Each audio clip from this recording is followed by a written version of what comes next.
5లో ఉంటుంది. యేసుక్రీస్తు ప్రభు మనలను ప్రేమించి పరిమళ వాసనగా ఉండుటకు తను తాను అప్పగించుకోవడానికి అసలు ముందు మనిషి బ్రతుకు ఎలా ఉండేది అంటే యెషయా 1లో ఉంటుంది. అరికాలు మొదలుకొని తల వరకు కూడా స్వస్థత కొంచెమైనను లేకుండా అలా ఉన్న మనిషి బ్రతుకు ఎలా ఉంది అంటే కీర్తన 38 ప్రకారం మూర్ఖత వలన కలిగిన గాయములను బట్టి దుర్వాసన వస్తూ ఉంది మనిషి జీవితము.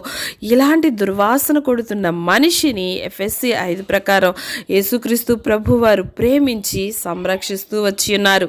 మరి సంరక్షించడం అంటే ఏంటి అంటే యెషయా 27లో ఉంటుంది. ఎవడునూ దాని మీదికి రాకుండానట్లు దివారాత్రము దాన్ని కాపాడుచున్నారు. ఎలా కాపాడుచున్నారు మనల్ని అంటే యోహాను 10లో ఉంటుంది. నేను వాటికి నిత్య జీవమునిచ్చుచున్నాను గనక అవి ఎన్నటికి నశింపవు.